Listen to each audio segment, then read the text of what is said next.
உங்கள் ஊரில் நடக்கக்கூடிய அரசின் சுயதொழில் பயிற்சி வகுப்புகள் மற்றும் வேலை வாய்ப்புகள் தொடர்பான தகவல்கள் உடனுக்குடன் கிடைக்கணும்னு நீங்கள் நினச்சிங்க அப்படின்னா நம்ம கல்வி தகவல் சேனலை மறக்காமல் சப்ஸ்கிரைப் பண்ணுங்கள். வணக்கம். இன்றைக்கி ஆன்லைன் டெய்லரிங் கிளாஸ் தான் நம்ம என்ன பார்க்க போகிறோம்னா ஒரு சிம்பிள் அண்ட் யூஸ்ஃபுல் வீடியோ தான் வந்து பார்க்க போகிறோம். இது பிகினர்ஸ் இல்லை, எல்லாருக்குமே கண்டிப்பாக வந்து யூஸ் ஆகும். கட் பண்ணும்போது துணியை பிசுறு இல்லாமல் எப்படி வந்து கட் பண்ணலாம் அப்படிங்கிறது தான் நம்ம இந்த வீடியோவில் வந்து பார்க்க போகிறோம். ஆம்கோல் வளைவாக இருக்கட்டும் இல்லை ஸ்ட்ரெயிட் பீஸாக இருக்கட்டும், எல்லாருக்குமே வந்து அந்த பிசுறு வந்து வரும். ஸோ அதை எப்படி வந்து நம்ம கரெக்ட் பண்ணலாம் அப்படிங்கிறது தான் வந்து இப்போ பார்க்க போகிறோம். ஃபஸ்ட்டு அதுக்கு இந்த மாதிரி நம்ம வந்து பாடி ஷேப் வந்து நான் இந்த மாதிரி வரைஞ்சி வந்து வச்சுக்கிறேன் ஃபஸ்ட்டு. ஸோ இது வந்து பார்த்திங்கன்னா இப்போ எல்லாருமே வந்து ஆன்லைனில் தான் நம்ம வந்து கிளாஸ் எல்லாமே படிக்கிறாங்க. ஸோ இப்போ அதுக்கு வந்து என்ன செய்கிறாங்க அப்படின்னா இந்த மாதிரி சின்ன சின்ன டெக்னிக்ஸ், அதாவது கட் பண்ணுறது எப்படி கட் பண்ணுறது அப்படிங்கிறது நிறைய பேருக்கு அது தெரிய மாட்டேங்குது.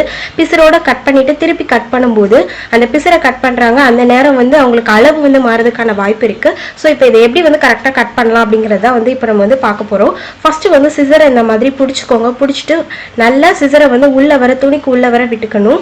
விட்டுட்டு நல்ல சிசரை ஓப்பன் பண்ணி ஃபஸ்ட்டு வச்சுக்கோங்க. நீங்கள் இந்த மாதிரி ஓப்பன் பண்ணிட்டு இந்த மாதிரி வீடியோவில் நீங்கள் பார்க்குற மாதிரி இப்படி நம்ம வந்து கட் பண்ணணும்.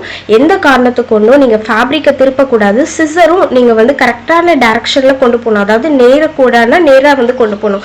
சிசரையும் திருப்பக்கூடாது. அப்படி நீங்கள் சிசரை திருப்பினீங்க அப்படின்னா உங்களுக்கு டைரக்ஷன் மாறும். அந்த பிசுறு வந்து உங்களுக்கு வந்து தெரியும். உங்களுக்கு வந்து கிளியராக தெரியணும் அப்படிங்கிறதுக்காக நான் வந்து ஸ்லோ மோஷனில் வந்து இந்த வீடியோ வந்து நான் அதில் வந்து காமிச்சிருக்கேன். அப்படின்னா தான் உங்களுக்கு கிளியராக வந்து அந்த சிசர் எந்த மூமெண்ட்டில் போகுது அப்படிங்கிறது உங்களுக்கு தெரியும் அப்படிங்கிறதுக்காக. ஸோ அந்த வளைவுகள்லாம் வரும்போது நீங்கள் எந்த காரணத்துக்கு கொண்டும் ஃபேப்ரிக்கை திருப்பக்கூடாது.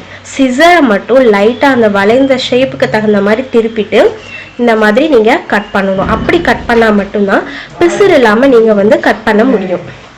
ஸோ இப்போ இந்த வளைவு அந்த பாடி ஷேப் வரும்போது நமக்கு அந்த இடத்துல வந்து ஒரு கர்வ் வந்து வரும். அப்படி வரும்போது நீங்கள் சிசரை மட்டும் அந்த கர்வுக்கு தகுந்த மாதிரி திருப்பணும். ஃபேப்ரிக்கை எந்த காரணத்துக்கு கொண்டு திருப்பக்கூடாது. அதே மாதிரி சேம் டைரக்ஷனில் தான் நீங்கள் வந்து சிசரை வந்து கொண்டு போகணும். சிசரை மெயினாக ஓப்பனாக நல்லா திறந்து வச்சு நம்ம கட் பண்ணணும். அப்படி கட் பண்ணால் மட்டும்தான் நமக்கு பிசுறு இல்லாமல் வரும். நிறைய பேர் என்ன செய்வாங்கன்னா பிசுரோட கட் பண்ணிடுவோம், திருப்பி அதை சரி பண்ணுறதுக்கு இன்னொரு தடவை கட் பண்ணுவோம். இப்போ மற்ற இடத்துல சரி, ஆம்கோல் பக்கம்லாம் நீங்கள் அப்படி கட் பண்ணீங்க அப்படின்னா உங்களுக்கு சுருக்கம் அந்த இடத்துல வந்து நிறைய வர்றதுக்கான வாய்ப்பு இருக்குது. ஸோ அந்த மாதிரி பிரச்சனை வந்து இனிமேல் வராத அளவுக்கு நம்ம வந்து பார்த்து கட் பண்ணிக்கணும். ஸோ ஆம்கோல் வளைவெல்லாம் வரும்போது ரொம்ப கேர்ஃபுல்லாக பார்த்து சிசரை கரெக்டாக அந்த டைரக்ஷனுக்கு கொண்டு போய் நல்ல சிசரை ஓப்பன் பண்ணி வச்சு நீங்கள் தைச்சிங்கன்னா தான் அது சரியாக உங்களுக்கு வந்து வரும்.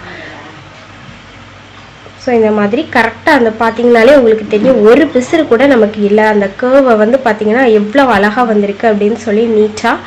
ஸோ இது வந்து கண்டிப்பாக எல்லா பிகினர்ஸ்க்கும் வரக்கூடிய மெயின் பிரச்சனை வந்து பார்த்திங்கன்னா இந்த மாதிரி கட்டிங்கில் வரக்கூடிய சின்ன சின்ன பிரச்சனை. இதனால் நமக்கு வந்து அந்த ஷேப்பே கூட வந்து மாறுறதுக்கான வாய்ப்பு இருக்குது. ஸோ இந்த வீடியோ கண்டிப்பாக எல்லாருக்கும் யூஸ்ஃபுல்லாக இருக்கும் அப்படின்னு நம்புகிறேன். பார்த்தீங்கன்னா உங்களுக்கே தெரியும் எவ்வளோ பர்ஃபெக்ட் கட்டிங்காக இது இருக்குது அப்படின்னு சொல்லி. ஸோ இந்த வீடியோ உங்களுக்கு பிடிச்சிது அப்படின்னா லைக் பண்ணுங்கள், ஷேர் பண்ணுங்கள். ஏதாவது டவுட் இருந்தால் கமெண்ட் பண்ணுங்கள். அதுக்கு முன்னாடி மறக்காமல் எங்கள் சேனலை சப்ஸ்கிரைப் பண்ணுங்கள்.